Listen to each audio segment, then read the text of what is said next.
ऋचा और आज हम एक ऐसे मामले पर बात करने जा रहे हैं जिसने पूरे देश में हलचल मचा दी है।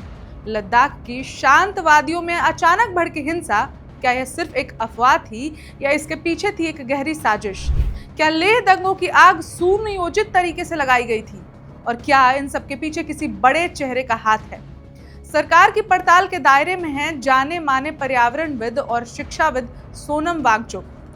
क्या उनका नाम इस पूरे प्रकरण से जुड़ रहा है?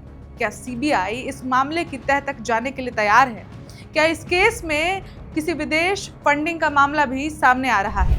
लद्दाख के चर्चित शिक्षा सुधारक और पर्यावरण कार्यकर्ता सोनम वांगचुक के संस्थान के खिलाफ विदेशी अंशदान विनियम अधिनियम FCRA उल्लंघन को लेकर सीबीआई ने जांच शुरू कर दी है।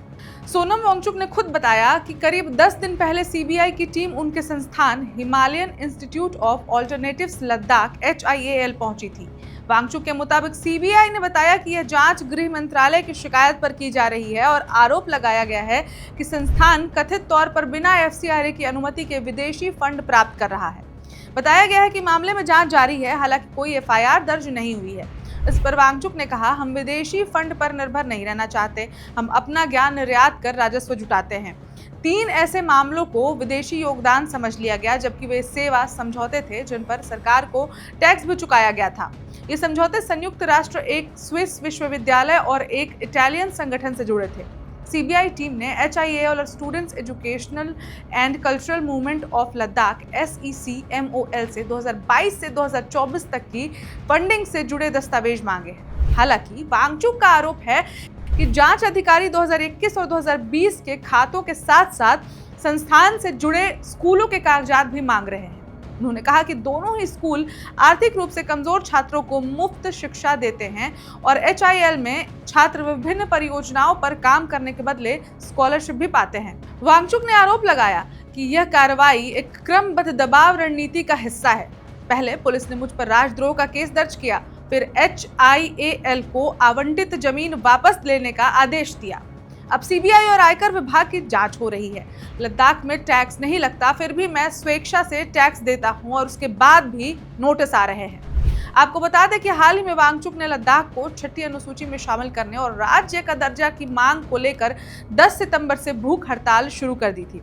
इस बीच बुधवार को क्षेत्र में 1989 के बाद की सबसे गंभीर हिंसा हुई है, जिसमें युवाओं ने भाजपा मुख्यालय और हिल काउंसिल को निशाना बनाया और वाहनों को आग के हवाले कर दिया।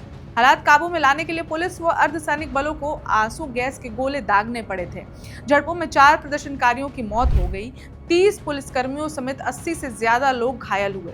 बीते दिन भाजपा के अमित मालवीय ने कांग्रेस पर हिंसा भड़काने का सीधा आरोप लगाया और कांग्रेस के एक नेता की फोटो और वीडियो भी अपने एक्स हैंडल पर शेयर की।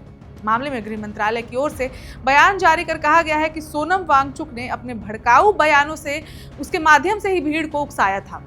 इधर हिंसक घटनाओं के बीच उन्होंने अपना उपवास तोड़ा और स्थिति को नियंत्रित करने के लिए कोई व्यापक प्रयास किए बिना एम्बुलेंस से अपने गांव चले गए। अब इस खबर में तो इतना ही, लेकिन आपको क्या लगता है, हिंसा के पीछे कोई साजिश है या मांग को लेकर ही सीधा गुस्सा जो अब जमीन पर उतर रहा है? जो भी है हमें कमेंट करके बताएं और देश दुनिया की बाकी खबरों के लिए देखते रहे वन इंडिया हिंदी। नमस्कार।